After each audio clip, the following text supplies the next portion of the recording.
বাংলাদেশের বাইরে পৃথিবীর বিভিন্ন প্রান্তে যেখান থেকে চ্যানেল আই দেখছেন, আপনাদের সকলকে সাদর আমন্ত্রণ তৃতীয় মাত্রায় দেখবার জন্যে। একটা গণ অভ্যুত্থানের পরে পরিবর্তিত পরিস্থিতিতে নতুন একটা সরকার, পুরনো সরকারের সামনে যেমন ছিল, যদিও তারা দীর্ঘদিন যাবত এক ধরনের রেটোরিক জনতার সামনে হাজির করেছেন রিয়ালিটির চাইতে, যেটা একেবারেই ভিন্ন ছিল, এবং সেটা শেষ মুহূর্তে এসে তারাও স্বীকার করে নিয়েছিলেন যে দেশের অর্থনীতির অবস্থা খুব একটা ভালো নয়। এবং এই পরিবর্তিত পরিস্থিতিতে সরকারের সামনে তার প্রধান লক্ষ্য যেমন একটা অবাধ, সুষ্ঠু, গ্রহণযোগ্য, অংশগ্রহণমূলক নির্বাচন অনুষ্ঠান। কিন্তু যারাই সমাজের বিভিন্ন মহল থেকে কথা বলছেন, তারা সকলেই বলছেন যে সরকারের প্রধান প্রায়োরিটি হচ্ছে আইন শৃঙ্খলা পরিস্থিতির উন্নয়ন এবং দেশের অর্থনীতির চাকাকে গতিশীল করা, এবং যে সংকটের মধ্যে বাংলাদেশের অর্থনীতি আছে সেটাকে দ্রুততার সঙ্গে পুনরুদ্ধার করা। মূলত এই জায়গাটাতেই আমরা আজকে নজর দেবার চেষ্টা করব। কথা বলবার জন্য আমার সঙ্গে স্টুডিওতে রয়েছেন, আমার বায়ে বসা আছেন বাংলাদেশের তৈরি পোশাক খাতের trade body Bangladesh garments manufacturers and exporters association BGME এর সহসভাপতি আব্দুল্লাহিল রাকিব, এবং আমার ডানের রয়েছেন Dhaka chamber of commerce and ইন্ডাস্ট্রির DCCI এর সাবেক প্রেসিডেন্ট সাইফুল ইসলাম। স্বাগত আপনাদের দুজনকে তৃতীয় মাত্রায়।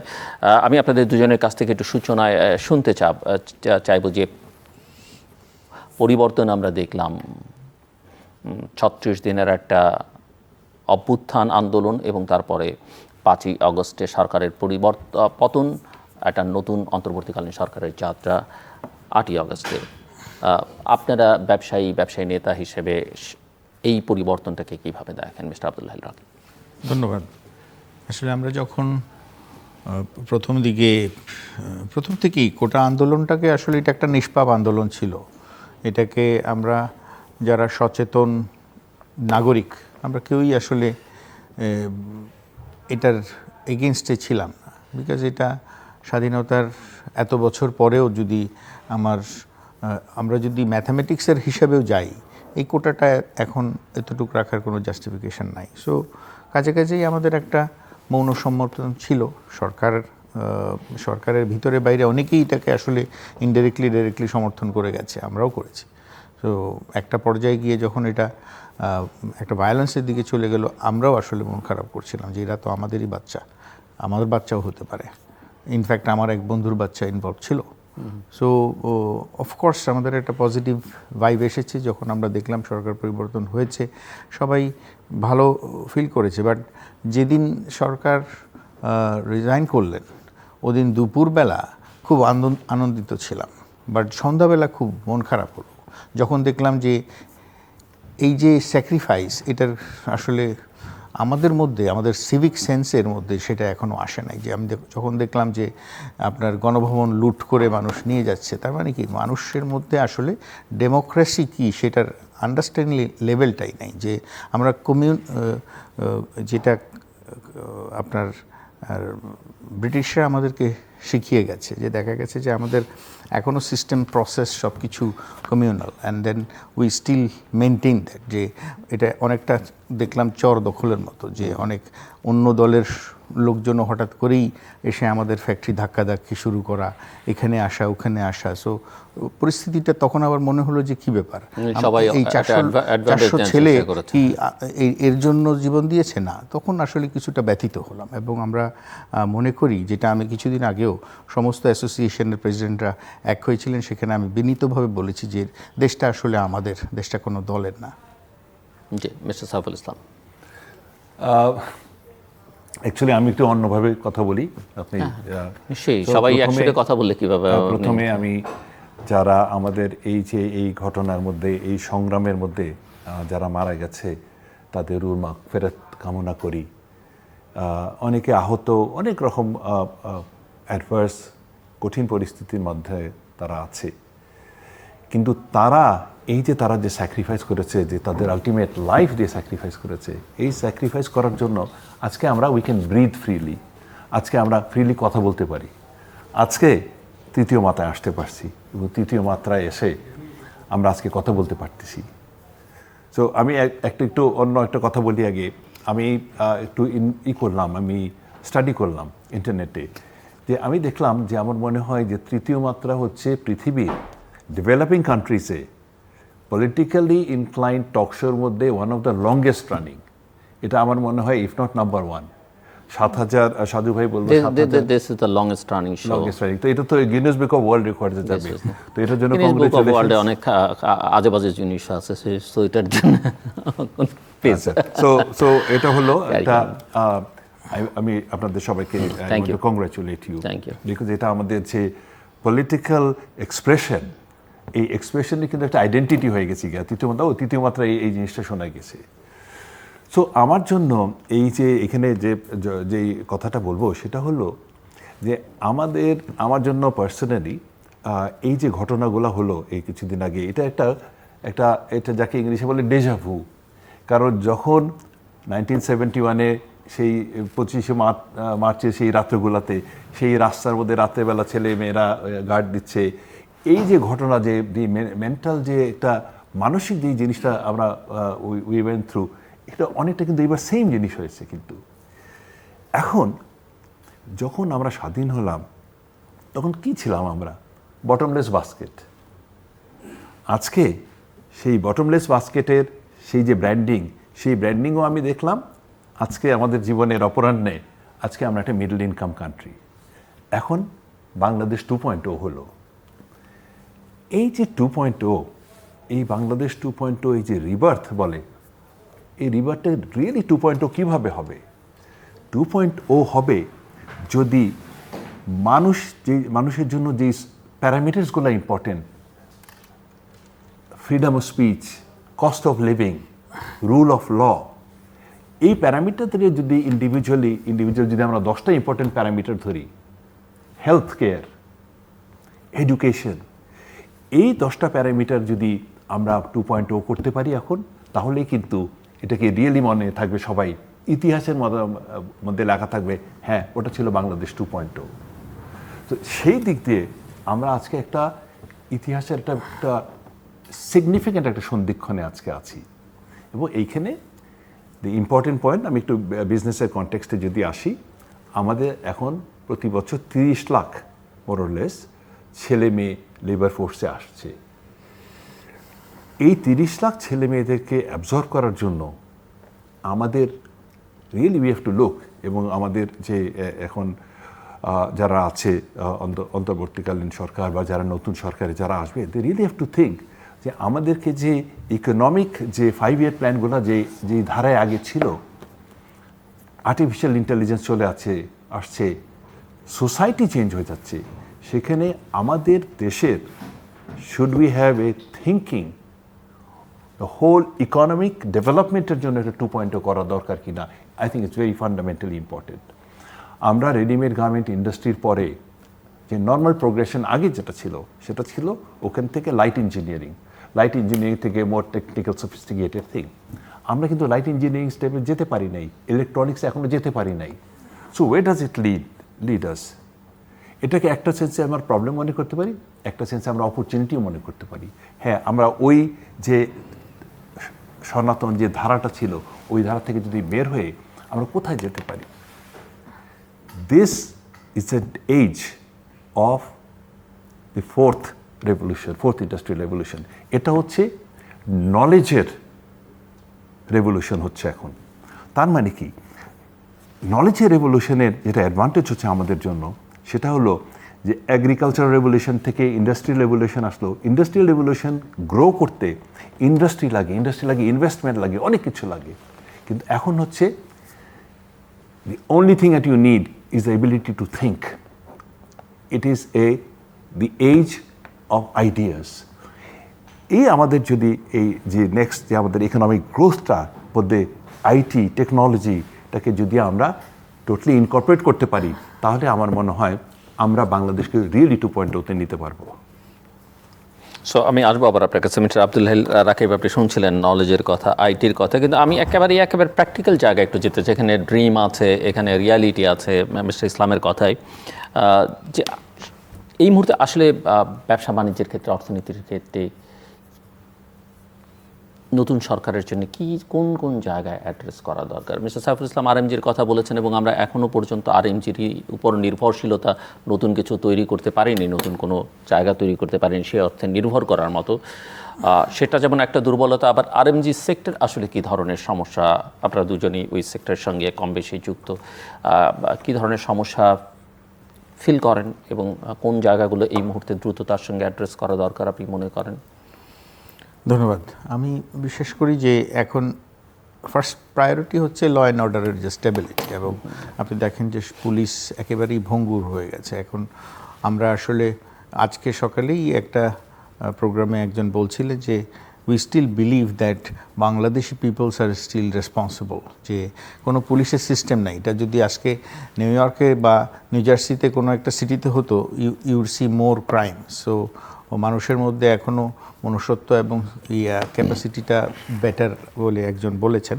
সো আমি বিশ্বাস করি যে কমিউনিটি, যেমন আমরা গত 3 দিন ধরে আমাদের গার্মেন্টসের গেইটে আমরা আর্মির সাথে এবং পুলিশের সাথে কম্বাইন্ডলি কমিউনিটি পুলিশিং সিস্টেম চালু করেছি। আমরা একটা ডেটাবেস, যে প্রত্যেক ফ্যাক্টরি থেকে 100 জন করে দিয়ে এদের পার্টিকুলার ডেটাটা আমরা শেয়ার করেছি উইথ জোনাল যে পুলিশ এবং আর্মি ক্যাম্পগুলোর সাথে, এবং এখানে আমাদের একটা জোনাল এক্সপার্টিস বা জোনাল যে আমাদের প্রত্যেকটা ফ্যাক্টরির সাথে যে কানেক্টিভিটি, এটাকে আমরা কাজে লাগিয়েছি। যে দেখা গেছে যে ওই এলাকাটাতেই 1000 সদস্যের একটা কমিউনিটি পুলিশ ভার্সেস আমরা ক্রিয়েট করেছি, সেটা সিকিউরিটি সিস্টেম ক্রিয়েট করেছি। সো আমি মনে করি যে ইমিডিয়েট সাপোর্ট হিসেবে, যেমন আমরা এর আগেও বলেছি, গতকালকে আমাদের সাথে চিফ অ্যাডভাইজার সাথে একটা সৌজন্য সাক্ষাৎকার ছিল, সেখানেও আমরা বলেছি যে আমাদের হাইওয়ে পুলিশের হাইওয়েতে আমাদের যেখানে অনেক ফ্যাক্টরিতে কন্টেনারগুলো বসে আছে, তারা সিকিউর ফিল করছে না যে কোনো ধরনের ডিসরাপশন আসবে কি না। সেটার জন্য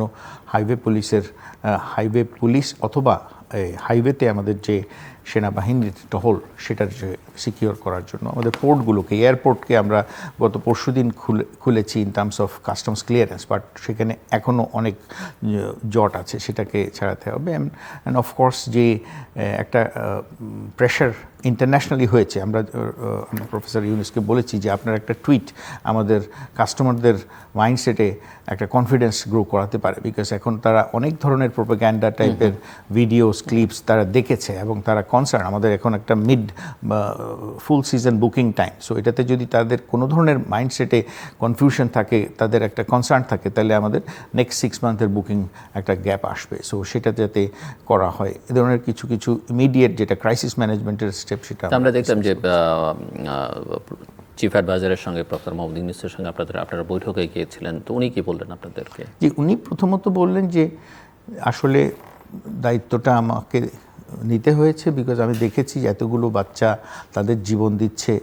আমি আসলে আমি এই ধরনের পজিশনের জন্য আমি রেডি ছিলাম না, বাট আমি যখন দেখলাম বাচ্চারা এগিয়ে আসছে, আমি চিন্তা করলাম আমার এই শেষ বেলায় আমিও আমার মতো করে চেষ্টা করে দেখি সমাজকে পরিবর্তন করা, সিস্টেমকে পরিবর্তন করা, পরিমার্জন করার জন্যই আপনাদের সাহায্য আমাদের বলেছেন যে আপনাদের ব্যবসায়ীদের সাহায্য, বিশেষ করে BGMA being the main support of the economy, আপনাদের একটা কনসিস্টেন্ট সাপোর্ট আমার দরকার। আমরা বলেছি যে আপনার নেতৃত্বে আমরা কাজ করব এবং আপনার যে ইন্টারন্যাশনাল অ্যাকসেপ্টেন্স, এটা এক্সপোর্ট ওরিয়েন্টেড যে কোনো কারখানাকে করবে। এবং ইন্টারেস্টিং হচ্ছে যে ওনার যে 2টা টপিক, যে সোশ্যাল বিজনেস এবং 3-0, একটা হচ্ছে zero poverty, zero carbon and zero interest. So এটার সাথে আমাদের যে এসডিজি গোলের কম্বিনেশন, আমরা বলেছি যে আমরা জিরো পভার্টিতে আরএমজির যে কন্ট্রিবিউশন, অফকোর্স আমরা যদি আজকে 42 বিলিয়ন থেকে এটা $80 বিলিয়ন বিজনেসে আমরা টার্ন অ্যারাউন্ড করতে পারি,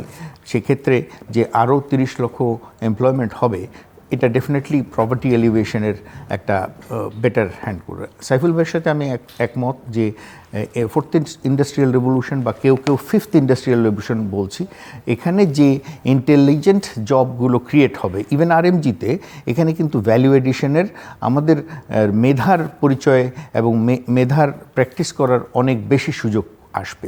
যেটা সাইফুল ভাইয়ের সাথে একটু ইকো করে বলি, যে আমরা যদি গার্মেন্টস ইন্ডাস্ট্রিকেও ভার্সন 1 বলি, এখন ভার্সন 2 শুরু হয়েছে। এবং ভ্যালু এডিশনের যে আমরা বলি যে প্রোডাক্ট বাস্কেটে আমরা better product and value added প্রোডাক্টের দিকে যাচ্ছি, আমরা মার্কেট ডাইভার্সিফাই করছি, আমরা ফাইবার ডাইভার্সিফাই করছি, আমরা অ্যাথলেশিয়ারের মতো প্রোডাক্ট বা আউটারওয়্যারের মতো প্রোডাক্টে যাচ্ছি, সেখানে অনেক অটোমেশনের স্কোপ আছে এবং এখানে প্রচুর ইন্টেলেকচুয়াল জব ক্রিয়েট হবে। আমরা দেখেছেন যে এখন অটোমেশনের যে আমাদের ফ্যাক্টরিগুলোতেও আইওটি অ্যান্ড এআই বেস প্রচুর মডিউল আমরা ক্রিয়েট করছি এবং এখানে কিন্তু প্রচুর ইন্টেলেকচুয়াল জব ক্রিয়েট হবে এবং আমি বিশ্বাস করি যে ডক্টর ইউনূসের নেতৃত্বে তার যে ভিশন এবং তার যে সাস্টেনেবিলিটি অ্যান্ড ডিজিটাইজেশনের যে কোর কম্পিটেন্সি, এটা আমরা অলরেডি আমাদের স্লোগানে এনেছি, আমাদের 2030 প্রোগ্রামে এনেছি। আমি বিশ্বাস করি ওনার হাত ধরে আমরা আরও অনেক বেশি অ্যাক্সেলারেট ওয়েতে যেতে পারি। মিস্টার সাইফুল ইসলাম, আপনি বলছিলেন, আমি আপনার কথার একটু কন্টিনিউ করুন আপনি চাই। এবং বাংলাদেশ তো গত কয়েক বছর ধরে আমরা ডিজিটাল বাংলাদেশ, স্মার্ট বাংলাদেশ এগুলো শুনছি এবং আমাদের মধ্যে ভাবটাই এরকম ছিল যে আমরাই বোধহয় প্রথম সেলফোন হাতে নিলাম, পৃথিবীতে আর কেউ নেয়নি, আমরাই বোধহয় প্রথম ইন্টারনেট ব্যবহার করছি, আর কেউ নেয়নি। কিন্তু আসলে আমরা কতদূর এগুলাম?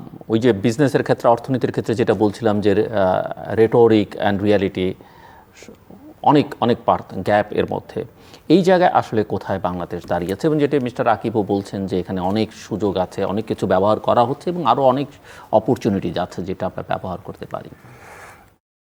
আমি এটাকে প্রথমবারের মতো একটু অন্যভাবে আমি এটাকে আমার একটা আঙ্গিক আপনাকে দিব। সেটা হচ্ছে আমি অ্যাকচুয়ালি মোর ফান্ডামেন্টাল জায়গায় যেতে চাই। সেটা হচ্ছে টেকনোলজি, আইটি কী করে। সো যদি আমাদের বাংলাদেশে একটা সিচুয়েশন চিন্তা করি, ওই ইতিহাসে আমাদের কি ছিল, আইডিয়াস যেগুলো, আইডিয়া কীভাবে ট্রান্সফার হতো? আইডিয়া ট্রান্সফার হতো যখন নাকি ওই বাবা ওই বাজারে যেত বা যখন চায়ের দোকানে যেত, এই গ্রামগুলোতে। আস্তে আস্তে আরবানাইজেশন হলো, শহর হলো, শহর যখন হলো তখন একজন একজনের বাসায় গিয়ে আলাপ আলোচনা করতো, আইডিয়া শেয়ার করতো। তারপরে আসলো টেলিফোন, তারপরে আসলো সোশ্যাল মিডিয়া। ইতিহাসের ফর দ্য ফার্স্ট টাইম এই যে 2000-এর দিকে যখন আরম্ভ হলো সোশ্যাল মিডিয়া, এর আগে কিন্তু সব কমিউনিকেশন ছিল 1 to 1। আর যখন ফোন করা হলো তখনই কথা, এরপরে ফোনটা শেষ। কিন্তু সোশ্যাল মিডিয়া আসাতে 24 ঘন্টা 24/7 এবং 1 to many। সো আপনি যে টেকনোলজির কথা বলেন, আজকে আমাদের এই যে রেভলিউশনটা হলো, এই রেভলিউশনটার মধ্যে সবচেয়ে সিগনিফিক্যান্ট ফ্যাক্টর ছিল কিন্তু টেকনোলজি, সবচেয়ে সিগনিফিক্যান্ট ফ্যাক্টর ছিল social media. So the importance of, এবং এখানে আরও একটা গুরুত্বপূর্ণ বিষয়, যেগুলোকে বন্ধ করে দিয়ে আসলে আটকানো যায়নি। এবং এটা মানে আমরা জানি যে ইন্টারনেট শাটডাউন করা হচ্ছে, কিন্তু আবার সরকারই বলছে তারাই করেছে, আবার তারা বলছে যে তাদের গভর্নমেন্টের সমস্ত ওয়েবসাইটগুলো হ্যাক হয়ে যাচ্ছে। মানে ইন্টারনেট নাই কিন্তু social media this way that way মানুষ ব্যবহার করছে, ছেলেমেয়েরা ব্যবহার করেছে। এটা হলো একটা আসপেক্ট। আর যদি প্র্যাকটিক্যালিটিতে যাই, যখন নাকি ইন্টারনেট বন্ধ হয়ে গেল গিয়ে, তখন খালি টেলিভিশনে আসতেছে ও আপনার যদি বিল পে করতে হয়, ইলেকট্রিসিটি বিল করতে হয়, গ্যাস বিল করতে হয়, আপনাকে কিন্তু এইভাবে যেতে হবে। তখন কিন্তু আমরা সবাই হয়তো ঘুমের থেকে উঠলাম, ও মাই গড, আমরা এত ডিপেন্ডেন্ট হয়ে গেছি কি এখন টেকনোলজির উপরে, যে আমাদের এই পেমেন্টগুলো আর সম্ভব না উইদাউট টেকনোলজি। এটা হলো একটা আসপেক্ট। সো বেসিক্যালি আমি যে ফার্স্ট পয়েন্ট আমার হচ্ছে যে আমাদের লাইফের মধ্যে টেকনোলজি কমপ্লিটলি ঢুকে গেছে, কিন্তু আমরা রিয়েলাইজ করি নাই অন এ মেজর স্কেল কীভাবে ঢুকছে। এটার উপরে বেসিস করেই এই রেভলিউশনটা দাঁড়ালো on social media, number one. আর প্র্যাকটিক্যালিটিতে আমরা দেখলাম যে দেশ অচল হয়ে গেল, ওই আপনার ট্রেনের বুকিং করা যায় না, তো বিল পে করা যায় না, এই পুরো জিনিসটা এক জায়গায় থেমে গেল। আমি আরেকটা জিনিসের উপরে একটা কথা বলতে চাই, সেটা হলো এই যে আমি কথাটা বললাম যে হাউ সোশ্যাল মিডিয়ায় আইডিয়া খুব ফাস্ট স্প্রেড করে। আমরা আজকে যদি বাংলাদেশ 2.0 করতে চাই, আমরা যদি গার্মেন্টসে বলুন বা আইটিতে, আমি মোর টেকনোলজি পার্সন নাও, আইটিতে যদি আমরা সিগনিফিক্যান্ট জাম্প করতে চাই যেখানে বাংলাদেশ 2.0 ক্রিয়েট হবে, তাহলে এই যে সময়টা এখন, এই সময়টায় আমাদের আইডিয়া ফরমেশনগুলো খুব ক্লিয়ারলি করতে হবে এবং আমাদের সেই ফোরসাইট নিয়ে আইডিয়া ফরমেশনটা করতে হবে। এখন আমরা যত টেলিভিশন দেখি, যত ইউটিউবে দেখি, আমরা কিন্তু নর্মাল টাইমে তা করি না, কারণ এখন আমরা সবাই ইনফরমেশন কী হচ্ছে সেই জিনিসগুলো আমরা জানতে চাই। আমাদের কিন্তু অ্যান্টেনাগুলো খুব আউট। এখন আমাদের যে ইয়াং যারা আমাদেরকে এখন লিডারশিপ দিচ্ছে, তাদেরকে রাইট আইডিয়াসগুলা ছড়ানো, ডেভেলপ করা এবং ছড়ানো to the entire youth, it is a very important time. আরেকটা জিনিস যেটা আমি মনে করি অনেকের কাছে খুব আশ্চর্য লাগবে, আমার কাছে বেশ আশ্চর্য লাগে, যে বাংলাদেশের আন্ডার 35, এই আন্ডার 35 হচ্ছে এই জেনারেশন যারা ফেসবুক তাদের জন্ম, ফেসবুক লেটস 2020 বছর আগে ফেসবুক, যারা ধরেন 10-15 বছর বয়সে কেউ এই জিনিসে ফেসবুকে ঢুকে, তাদের পুরো এন্টায়ার লাইফ ফেসবুক ইউটিউবের মধ্যে। আমাদের যে এই জেনারেশনকে আমরা কিভাবে, how we will take it forward, and this generation under 35 is 65% of the population. তার মানে কি দে আর 2/3 মেজরিটি। সো আমাদেরকে এই জেনারেশনের থটস ইনপুটসটা আমাদের প্ল্যানিংয়ের মধ্যে সবচেয়ে আগে নিতে হবে। It is a very fundamental thing. এবং আমার কাছে যেটা মনে হয়, এটা আমি কমপ্লিটলি রং, যে এই যে আমাদের এই রেভলিউশনটা নিয়ে অনেকে সারপ্রাইজ হয়ে গেছে, সবাই সারপ্রাইজ হয়ে গেল এটা কীভাবে হলো। বিকজ এই যে তাদের যে কমিউনিকেশনের যে প্ল্যাটফর্মটা সোশ্যাল মিডিয়া, ওই সোশ্যাল মিডিয়া হয়তো যারা নাকি ক্ষমতায় ছিল in any form, the main stakeholders, তারা হয়তো they were not plugged into what was happening. ইয়াংরা আসলে কি কথা বলে, তাদের মনের মধ্যে আসলে কি ঘটনা চলছে, এই জিনিসটা হয়তো দ্য পাওয়ার, যারা ইন পাওয়ার ছিল তারা ঠিক মতো ধরতে পারে নাই। So first of all it's a demographics, they are 65% of the population. এবং আমি যেটা মনে করি যে গোয়িং ফরওয়ার্ড যখন নির্বাচন হবে, পলিটিক্যাল পার্টিস তারা পার্টিসিপেট করবে, আমরা রিয়েলি একটা হয়তো গণতন্ত্র আমরা পাবো। আমি মনে করি যে পলিটিক্যাল পার্টির ম্যানিফেস্টোর মধ্যে কমিটমেন্ট থাকতে হবে টু দ্য ইউথ। সাধারণ একটা কমিটমেন্ট হতে পারে যে প্রতি মিনিস্ট্রিতে যে মিনিস্টার বা স্টেট মিনিস্টার বা ডেপুটি মিনিস্টার যে হবে, অন্তত একজন থাকতে হবে আন্ডার 40, আন্ডার 35। আমরা যারা 71-এর রেভলিউশন আমরা যারা দেখেছি, আমাদের টাইম তো শেষ, we have to move out. আমাদেরকে যে এই নিউ জেনারেশন যারা 2.0 ক্রিয়েট করলো, তাদের জন্য আমাদেরকে প্রিপেয়ার করতে হবে। It is our responsibility to do that. David Cameron was 39 when he was prime minister. এখন অস্ট্রিয়ার যে চ্যান্সেলর যে ছিল, হি ইজ 30 নাও। রিসেন্টলি হলো 28 কোথাকার প্রাইম মিনিস্টার 28 হলো। তো আমাদের এখন কোনো সময় অনেক সময় কথা বলে, ও তাকে এত বড় যে পোস্ট কিভাবে দেওয়া হবে, তো বাচ্চা, ও তো 40 মাত্র। এই ধারণা থেকে বেরিয়ে আসছে। এই যে কনসেপ্টটা আমাদেরকে এই নতুন রিয়ালিটি থেকে আমাদেরকে অ্যাকসেপ্ট করতে হবে, হাউ পাওয়ারফুল দে আর। এবং আমি যেটাকে বলবো টু দ্য ইউথ, আমাদের যে এই 50 বছরের যে আমাদের যে অভিজ্ঞতা, এই অভিজ্ঞতাটা, এই এক্সপিরিয়েন্সটা যদি ইউথ নেয়, তাহলে they have taken all the suffering. আমরা যে সাফারিং করে করে আজকে যে জায়গায় আসছি, সেই সাফারিংটা তাদের করতে হবে না। ইউ ক্যান সে, ও না, আমরা কেন, আপনারা কথা বললো আমরা কেন শুনবো। আমার সেটার সবসময় যুক্তি হচ্ছে, you listen to everybody, but what you accept সেটা কিন্তু তোমার উপরে। শোনা মানেই না ওটা আমি অ্যাকসেপ্ট করতে হবে। তো সব দিক থেকে এই যে এক্সপিরিয়েন্সটা, এই এক্সপিরিয়েন্সটা নিয়ে যদি তারা যদি সামনে আগায়, তারা they can really create a 2.0। So mister Rakib, আপনি নিজেও আইটি বিজনেসের সঙ্গে যুক্ত, এখান থেকে যদি আপনার কিছু যোগ করবার থাকে আপনি নিশ্চয়ই করবেন। কিন্তু আরেকটা প্রশ্ন, যেহেতু আপনি এখন বিজনেস লিডার হিসেবে বেশ অ্যাক্টিভ, সো বাংলাদেশের ব্যবসায়ী, আপনি ওখানে পরে কন্ট্রিবিউট করবেন আমি আশা করি, যে ব্যবসায়ীদের সম্পর্কে মানুষের একটা নেতিবাচক ধারণা তৈরি হয়েছে যে তারা খুবই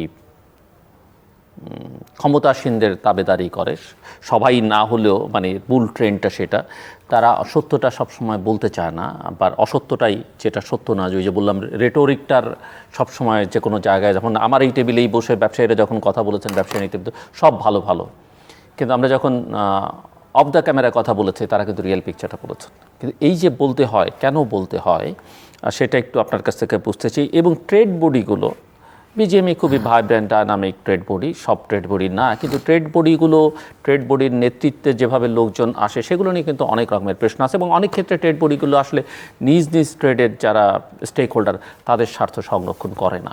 কেন করে না বা করতে পারে না? ধন্যবাদ। এবং আপনি নিজেরও যেহেতু এক্সপেরিয়েন্স আছে বিজনেস লিডার হিসেবে, আমি আপনার কাছে পরে শুনতে আমি চাইবো। প্রথমত আপনার প্রথম কথাটার সাথে একটু দ্বিমত পোষণ করি যে আসলে এটা ডিপেন্ড করে পরিবেশের উপরে। যে ইকোসিস্টেম যদি আপনাকে কনফিডেন্স না দেয় সেক্ষেত্রে আপনি স্ট্র্যাটেজিক হন।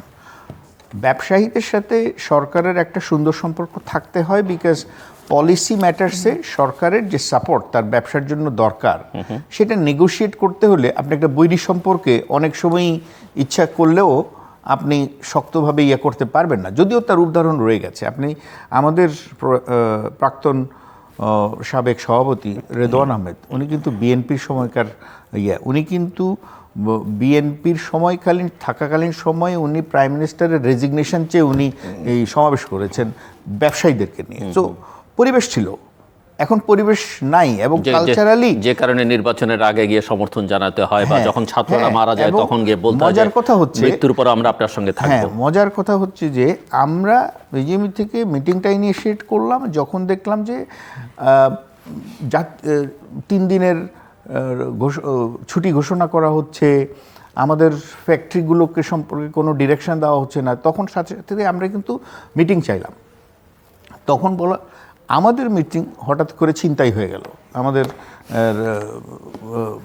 দরবেশ, এটা জানা ছিল না এই যে আমি দেখেন কনফিডেন্স না থাকাতে আমি এখন দরবেশের নামও ভুলে গেছি, যে আমাদের উপদেষ্টা সাহেব বললেন না এটা এইভাবে হবে না, আমরা সবাইকে ডাকবো এবং সবাইকে নিয়ে এটার, তখন আমরা গিয়ে আমরা যেমন আমাদের নাসিম মঞ্জুর বা আমরা এতই আপসেট হয়েছি যে ভাই আমরা কী জন্য আসছি আর কী করলাম। যাই হোক, এটা আসলে এখন দেখেন আমাদের কালচারাল ইন্টারনালাইজেশন যেটাকে বলি, যে ওইটা না থাকাতে আমাদের সেই সাহসটাই চলে গেছিলো। আমি বিশ্বাস করি এই যে 5th August has given us back, but it will also take time to stabilize that in terms of having confidence to speak properly. Because আমি এই যে কথা বলছি আমার মধ্যে এখন টেনশন কাজ করছে, বাবারে এইটা আবার টেলিকাস্ট হলে আবার কে কোনখান থেকে বসে আমাকে কি ফোন করে, কে কিভাবে অ্যাট লিস্ট কে কিভাবে না।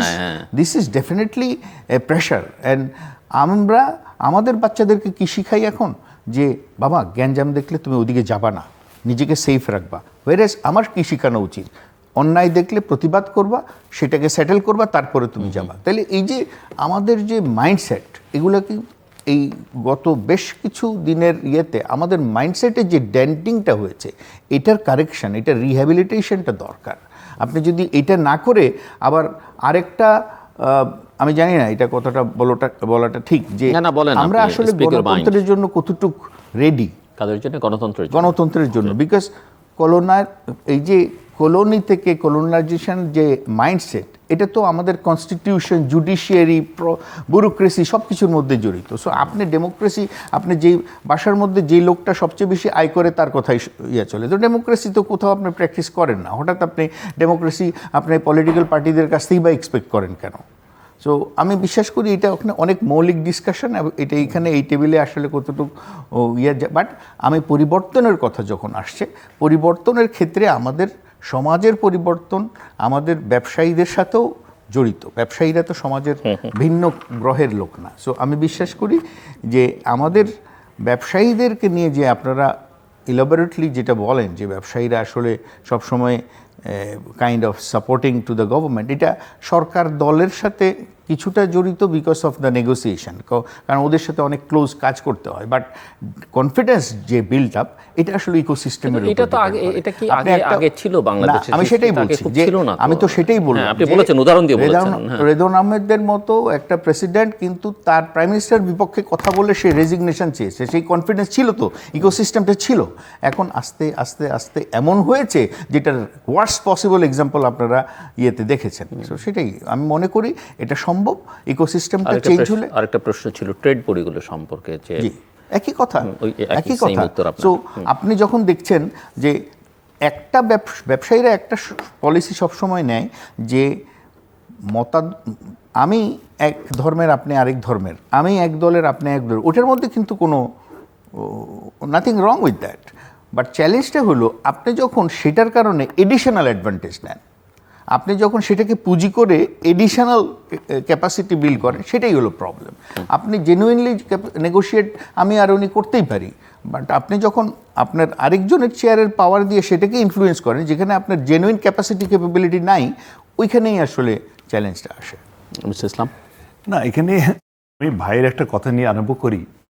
সেই বলল আমরা বাচ্চাদেরকে বলি যদি কোথাও গ্যাঞ্জাম দেখো ওর থেকে দূরে থাকো, সাধারণ প্রবণতা। এটা একটা কমন কমেন্ট। আর একটা কথা ছিল যে ডেমোক্রেসিতে আমরা কতখানি বিলিভ করি। এই যে ছেলেগুলো মারা গেল, এটা তো তাই করলো। তারা তো যেখানে ঝামেলা দেখতেছিল সেখানে তারা বুক খুলে গুলি নিল। এর থেকে বেশি আর কি হতে পারে? তারা তো আমাদেরকে দৃষ্টান্ত দেখালো, তাদেরকে জীবন দিয়ে দেখালো যে আমাদের যে ভ্যালুগুলো আগে ছিল, যে কথা আপনি বলতেছেন, এই যে আপনি বললেন এটা কমন টেন্ডেন্সি, দিস ওয়াজ রং। এই রঙের থেকে, এইটার থেকে বের হতে পারার জন্যই আজকে আমরা স্বাধীনভাবে কথা বলতে পারছি। না, কিন্তু এখানে কথা আছে। এটা কিন্তু এই যা আমরা দেখলাম সেটা কিন্তু এর আগে আমরা এইভাবে দেখিনি। এক, দুই হচ্ছে এটা কিন্তু একটা পিয়ার প্রেশার বলেন বা একটা ছেলে দাঁড়িয়েছে, অন্যরা গেছে, ছেলেমেয়েরা যাচ্ছে, বাবা মার কোনো উপায় ছিল না, অথবা বাবা মা মনে করেছে বাচ্চারা মারা যাচ্ছে, আমাদের যাওয়া উচিত, একটা পরিবেশ তৈরি হয়েছে। কিন্তু এটাই যে ভুল প্রবণতা ছিল বাংলাদেশের প্যারেন্টসদের মাথার মধ্যে, আমি তো স্যার তা বলতেছি না, আমি অন্য কথা বলতেছি। সাইফুল ভাইয়ের সাথে আমি বলতেছি যে এই যে চিন্তাধারাটা যেটা ছিল এখান থেকে ব্রেক হয়েছে বলেই আজকে কিন্তু আমরা এই জায়গায়। এবং সাইফুল ভাইয়ের সাথে একটা এডিশনাল সেন্টেন্স আমি অ্যাড করি যে আমরা ভাবতাম যে আমাদের যে নেক্সট জেনারেশন এরা কিভাবে সমাজ সামলাবে, এরা কিছু বোঝে না, এই ধারণাটা এরা তো just glue to all this games and but আমি অ্যামেজড যে the way they showed it. আমার টোটাল কনফিডেন্স লেভেল অনেক হাই হয়ে গেছে। তারা আমাদের জেনারেশনের চেয়ে অনেক বেশি কনসিয়াস। স্মল তারা কনসিয়াসনেস কি they have really proven us wrong. আমি তো রেভলিউশনের দিন পরে আমার মেয়েকে বলছি যে বাবা আই সারেন্ডার, তুমি কত তাড়াতাড়ি বিজনেস বুঝে নিবা, আমি আসলে তোমার কাছ থেকে শিখতে চাই, বিকজ দে রিয়েলি প্রোভেন আস রং। আমরা অনেক সময় বলছি এই তুমি বেশি বুঝো, তুমি কত কম বলো। ওই যে উনি যেটা বললেন একটু আগে যে ইউ গট টু লিসেন, আমাদের ইকোসিস্টেমে লিসনিং এর অ্যাটিটিউড চলে গেছিল। আরেকটা সাইডে যদি আমি অ্যাড করি আমাদের যে বিজনেস লিডারশিপের ব্যাপারে, এখানে একটা পার্টি যখন পাওয়ারে থাকে 5 বছর, তখন যেটা হয় যে সেন্টার অফ পাওয়ারের সাথে কিছু লোকজন ভিড়ে যায়, কিছু ময়লা। যখন নাকি এটা 10 বছর হয় তখন এটা বাড়তে থাকে। যখন 10 বছরের পরে যখন নাকি 15 বছরের সময় আসে, বাই দ্যাট টাইম এই যে যারা নাকি বেনিফিশিয়ারিজ অফ দি থ্রোন, এটা আমি হিস্টোরিক্যাল, আমি এটার কথা আজকের ঘটনার কথা বলতেছি না, হিস্টোরিক্যালি এটা তারা কোনো দেশে ইকোনমির উপরে নির্ভর করে, বিভিন্ন জিনিসের উপর নির্ভর করে, কেউ মিলিয়নস অফ ডলার আর্ন করে ফেলছে এই 10 বছরে, কেউ টেন্স অফ মিলিয়ন্স, কেউ হান্ড্রেডস অফ মিলিয়ন্স, কেউ বিলিয়ন্স। তখন তারা মরিয়া হয়ে যায়, না এটা আমাদের থার্ড টার্ম দরকার, 15 বছর দরকার। যখন 15 বছর যখন নাকি হয়ে যায়, তখন ভাবে না আমি যদি এখন এখান থেকে যদি এই পাওয়ারটা যদি না কন্টিনিউ করে, তাহলে তো আমার বিলিয়ন্সগুলো চলে যাবে এবং হয়তো আমি জেলে যেতে পারি। সো নর্মালি কিন্তু তারা মোর অ্যান্ড মোর ডেসপারেট হয়ে যায় গিয়া। সো এই যে ডেসপারেশনটা, এই ডেসপারেশনটাতে কী করে, তখন তারা ডেসপারেট হয়ে যায় গভর্নমেন্টকে পাওয়ারে রাখতে। এবং এই গভর্নমেন্ট যা চায়, এনিথিং ইউ ওয়ান্ট, আমি আছি, আমি এই গভর্নমেন্টকে সাপোর্ট করে যাব, because they want a continuity. So এখানে হয়তো আপনার কিছু উত্তর পাবেন কেন আমরা বিজনেস লিডারশিপের থেকে। কিন্তু আমার আবার একটা প্রশ্ন, যে এটাকে আমাদের হিস্ট্রি থেকে আমরা শিখলাম না যে এগুলো আসলে শেষ পর্যন্ত কাজে দেয় না? আমরা যদি 2007-8-এর কথা স্মরণ করি, এবং কারণ আজকে যারা এই যে গত কয়েকদিনে যাদের জেলে যাচ্ছেন, দরবেশের লেবাসই তাকে পরিবর্তন করতে হচ্ছে, জেলে গেলেন, তিনি তো এর আগেও জেলে গিয়েছিলেন। হ্যাঁ, এবং সেই সময়ের করুণ পরিণতি আমি যতদূর শুনেছি যে এই ব্যবসায়ীরা, আওয়ামী লীগ, বিএনপির নেতারা জেলখানায় বসে তারা একসঙ্গে বসে শপথ নিয়েছেন আমরা যা করেছি আর করবো না ভবিষ্যতে, এবং বেরিয়ে এসে তো দেখলাম আমরা তাই করেছেন। তার চেয়ে খারাপ করেছে। যেটা আমরা তো যারা সুযোগ পেয়েছেন, যারা সুযোগ পান নাই তারা তো করতে পারেন না। এখানে বিএনপির লোকজন হয়তো মাইন্ড করতে পারেন, কারণ তারা হয়তো সুযোগ পেলে আমরা বুঝতে পারবো যে তারা কতদূর যাবেন, কি করবেন। So the lesson of history is we do not learn from history. এটা হলো একটা পার্ট। সেকেন্ড পার্ট হচ্ছে, আমি আপনার কথার সাথে কিন্তু মানে যদি একসাথে যেতে চাই, সেটা হলো আমাদের যে পলিটিক্যাল প্রসেসের মধ্যে আমাদের রিয়েলি ইমপ্রুভমেন্ট হচ্ছে কি না, এটা নিয়ে কিন্তু আমাদের অনেকের মনে সন্দেহ আছে। অবশ্যই। এবং আমি যেটা মনে করি যে এই সন্ধিক্ষণে আমাদের পলিটিক্যাল প্রসেসে পলিটিক্যাল পার্টিরা যদি এই যে ইয়াং থেকে, এই ছাত্রদের থেকে, ছাত্রছাত্রীদের থেকে তাদের বিহেভিয়ারে, তাদের আইডিয়ালিজমের উপরে যে আজকে একটা রেভলিউশন করে ফেললো, এই লেসনগুলো যদি তাদের পার্টির ম্যানিফেস্টোর মধ্যে যদি না আনে, they will be making a big mistake. এবং আমাদের এই যে unless there was a very big force such as the force, এই যে ইয়াংরা, এই ইয়াংয়ের যে ফোর্সটা, এই ফোর্সটাই কিন্তু এই পার্টিগুলোর মধ্যে, পলিটিক্যাল পার্টির মধ্যে পজিটিভ চেঞ্জ আনতে পারে, এছাড়া আর কোনো কিন্তু আসবে না।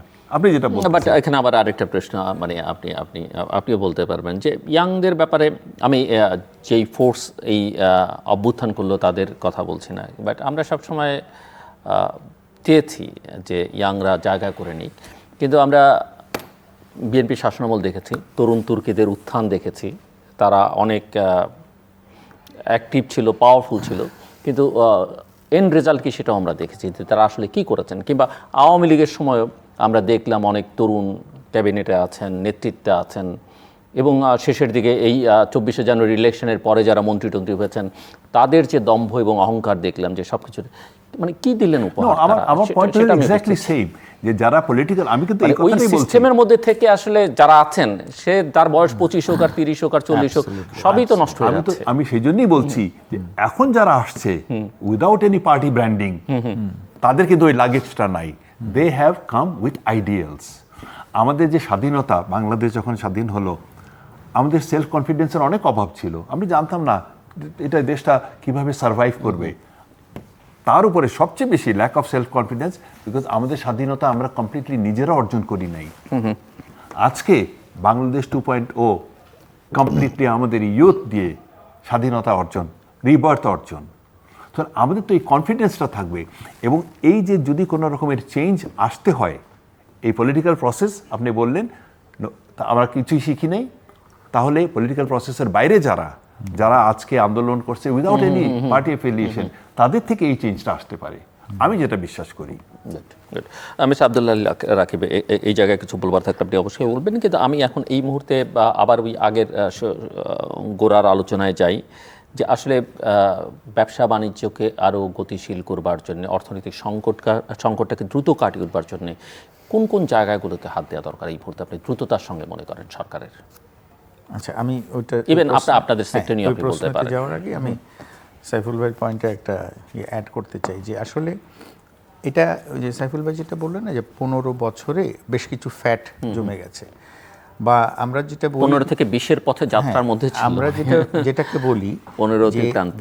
একটা হচ্ছে যে ব্যবসায়ীর মধ্যে 3টা ক্যাটাগরি আছে। একটা হচ্ছে যে ভ্যালুয়েট করে, সে আমরা কেউ ক্রিয়েটিভিটি সেল করে, কেউ তার আইডিয়া সেল করে, কেউ তার উৎপাদন ক্ষমতা সেল করে।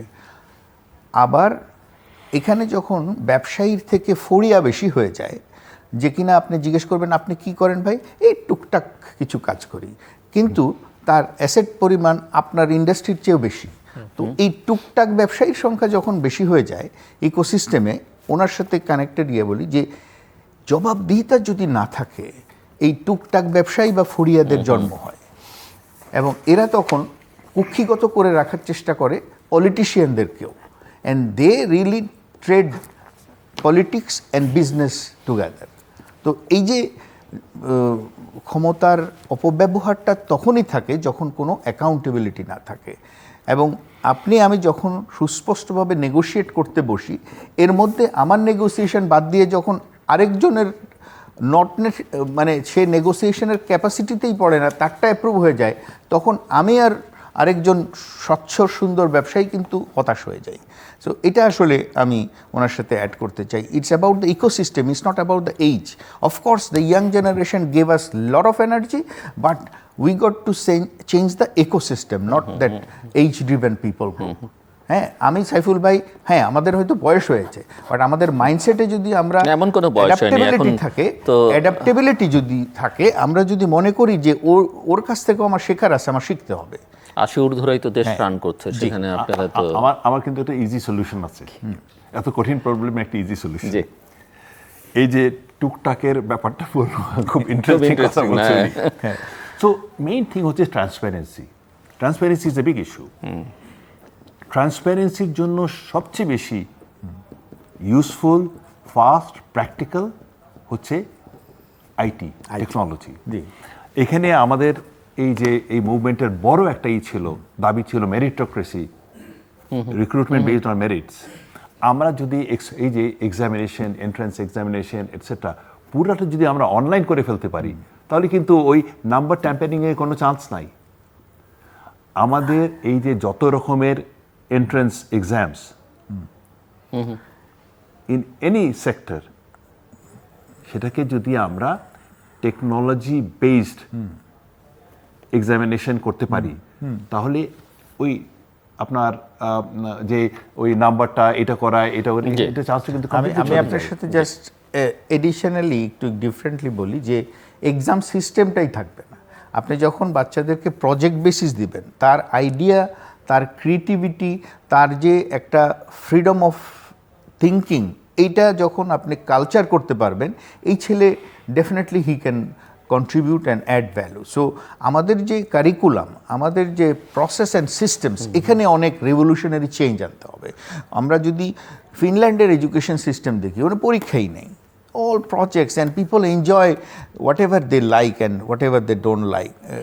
এর মধ্যে সে ডু অ্যান্ড ডোন্টসটা নিজের মতো করে ফিক্স করে নেয়, নিজের স্ট্রেংথটাকে কীভাবে সে অপটিমাইজ করবে সেটা তার স্কুল, তার প্যারেন্টস সবাই মিলে চিন্তা করে ওই শক্তিটাকেই কাজে লাগায়। ট্রেডিশনাল চিন্তা যে ব্যারিস্টার হইতে হবে, ডাক্তার হইতে হবে, এই টিপিক্যাল চিন্তা, এক্সাম, সার্টিফিকেট, এগুলো থেকে বেরোয় যেতে হবে। আমি বিশ্বাস করি এইটা যদি আমরা অ্যাডাপ্ট করতে পারি, that will definitely add value.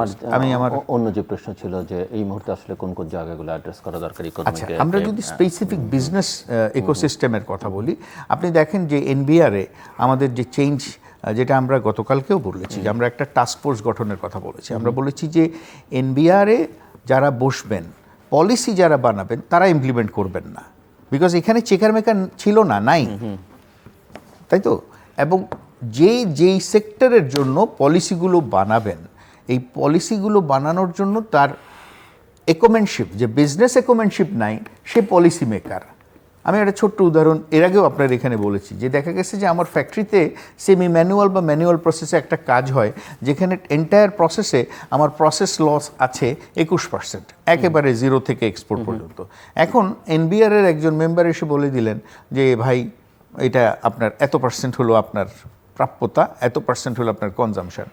ভাই, let's visit the factory, let's see the process.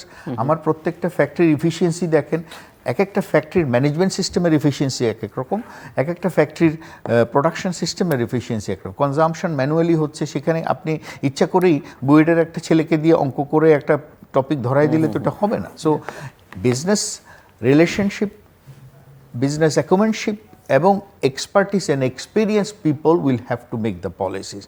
পলিসিসটা যদি ওই যেই মুরগি ডিম দিচ্ছে তাকে জবাই করার মতো পলিসি হয়, ইকোনমিক গ্রো করবে না। আপনি আজকে যদি আমাদের ইজ অফ ডুইং বিজনেসের কথা বলেন, এইটাকে আপনি যদি প্রতিটা লেয়ার চেক করেন, এখানে রেভলিউশনারি চেঞ্জ আনতে হবে। And businessman, industrialist and implementing partners in different agencies have to really do a research যে এখানে কি চেঞ্জ আসলে অ্যাট লার্জ বিজনেসটা। কারণ আমাদের ইনস্টল ক্যাপাসিটি 80 বিলিয়ন, তাহলে আমাদের $42 বিলিয়ন এক্সপোর্ট কেন? তাহলে অপরচুনিটিগুলো কোথায় আমরা লস করছি? এগুলোকে আমরা বলেছি একটা টাস্কফোর্স গঠনের মাধ্যমে, শুধুমাত্র এনবিআর না, বাংলাদেশ ব্যাংক, আমাদের ইভেন জ্বালানি খাত, আমাদের প্রোডাকশন ম্যানুফ্যাকচারিং প্রসেসের দুটা মেইন একটা হচ্ছে কম্পিটিটিভ পাওয়ার, একটা হচ্ছে কম্পিটিটিভ পিপল। এখন আপনি দুটোকেই ইনফর্মালি কোনো রকমের ম্যাপিং ছাড়াই ডিসরাপ্টেড ওয়েতে আপনি এটার প্রাইসিং বাড়াচ্ছেন, ইলেকট্রিসিটির প্রাইস বাড়ালেন, তারপরও কনসিস্টেন্সি নাই। সো পাওয়ার সিকিউরিটি, আপনার রেভিনিউ আপনি জেনারেট করবেন অবশ্যই, কিন্তু আপনি গ্রস নেটওয়ার্ক না বাড়িয়ে যারা শুধুমাত্র দিচ্ছে এদের উপরেই আপনি প্রেশারটা দিচ্ছেন, তাহলে ইকোসিস্টেমে এই বিজনেসটা গ্রো করছে না। আপনি 80 বিলিয়ন 100 বিলিয়ন ডলারের বিজনেস থেকে আপনি যদি প্রগ্রেসিভ ট্যাক্সিং সিস্টেমে যান, সেক্ষেত্রে আপনার রেভিনিউ অনেক বেশি, বাট আপনি ওই খাটনিটা করবেন না। আপনি আমাকেই প্রেশার দিয়ে আমার থেকেই নেবেন, অ্যান্ড আমার ক্যাপাবিলিটি তখন ড্রপ করবো, বিকজ আমি ইনভেস্টই করবো না। হ্যাঁ, সো আমি বিশ্বাস করি এই কথাগুলো আমাদেরকে বলতে হবে, শক্তভাবে বলতে হবে, নেগোশিয়েট করতে হবে। যেই করুক না কেন তাকে বলতে হবে যে ভাই দল আগে না, আগে ব্যবসা, আগে ইকোনমি, আগে basic human rights, and then we go for that. এই যে 11টা কনভেনশন র্যাটিফিকেশনের কথা আমরা বলছি, আপনি একটু আগে সাইফুল ভাই কিংবা আপনি বললেন যে আমাদের হিউম্যান ইন্ডেক্সে আমরা বলছি আমরা মিডল ইনকাম কান্ট্রি হচ্ছে। In what sense? আপনার পকেটে 10 টাকা বাড়লেই কি আপনি মিডল ইনকাম কান্ট্রি হবেন, উন্নত দেশ হবেন? মানসিকতায় চেঞ্জ আনতে হবে, আমাদের মনুষ্যত্বে চেঞ্জ আনতে হবে, and then will have to know how to respect and be trustworthy. Mister Saiful Islam, আপনার প্রশ্নটা ছিল যে এখন কি করণীয়। এখন করণীয় আমি চিন্তা করি যে আজকে যে কাউন্সিল অফ অ্যাডভাইজার্স আছে লেড বাই চিফ অ্যাডভাইজার, তাতে যে কত ডিফিকাল্ট একটা জিনিস টাস্ক চিন্তা করেন। এই যে আপনি বললেন যে আমাদের মিডল ইনকাম কীভাবে হই, আমাদের কীভাবে আমরা মেজার করি। আমরা যদি গত বছরগুলো চিন্তা করি, প্রত্যেকটা সেক্টরেই আমি বলবো প্রতিটা ডিপার্টমেন্টেই আমাদের ইন্ডেক্সগুলো কিন্তু নিচের দিকে নামতেছে। ফ্রিডম অফ স্পিচ, এই যে যখন আমরা উন্নত হব, আমাদের রুল অফ ল রাইটস, আমরা কিন্তু নিচের দিকে নামছি। এখন আপনি চিন্তা করেন যে নতুন যে গভর্নমেন্ট আসবে তাদেরকে এই এত বছরের এই যে মোমেন্টাম অফ গোয়িং ডাউন, এটাকে থামাতে হবে, থামিয়ে এটাকে রিভার্স করে এটাকে আমাদেরকে আবার উন্নত করতে হবে। তখন আপনি বলবেন হ্যাঁ আমাদের real middle income country. This is a very very challenging job. এটার প্রেক্ষাপটটা কি?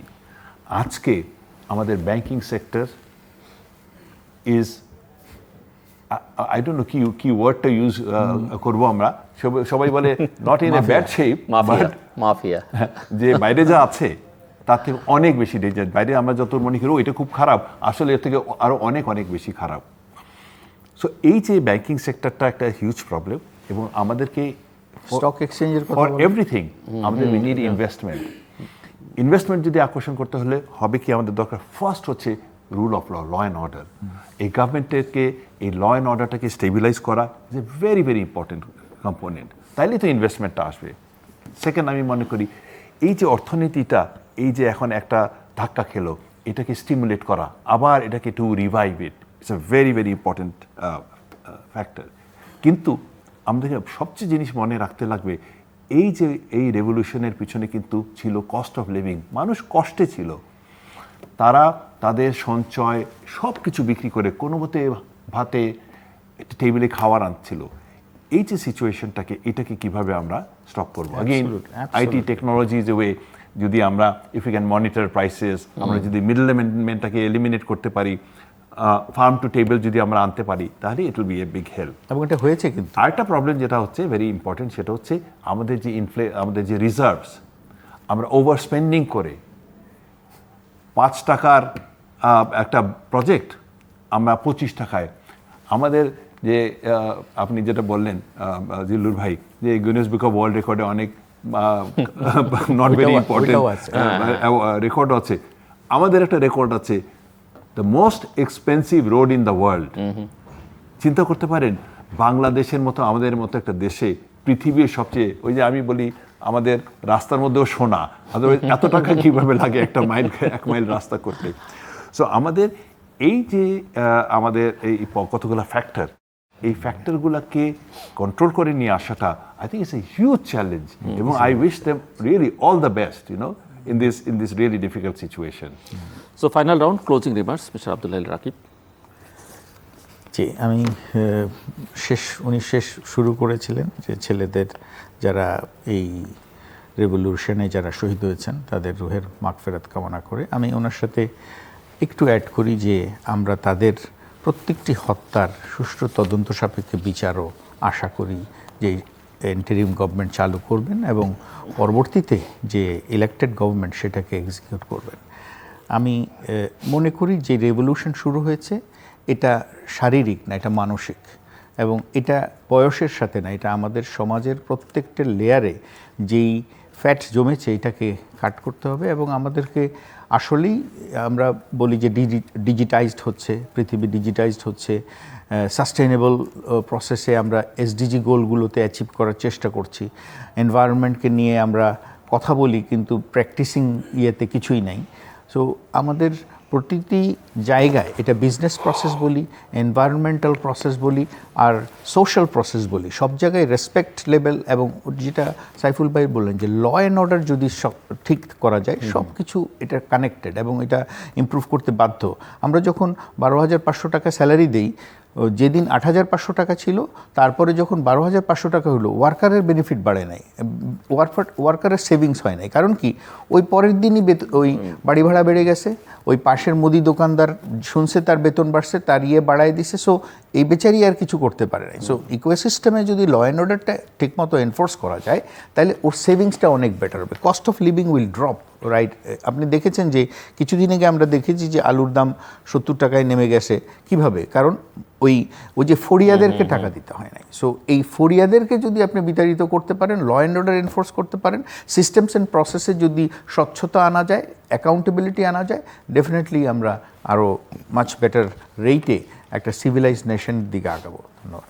ইসলাম, আমার একটাই কথা, আমরা যেখানে আমাদের হোপ ছিল না 1971-এ, আমরা উই হ্যাভ গট হোপ। আজকে আমরা একটা মিডল ইনকাম কান্ট্রিতে চলে এসেছি।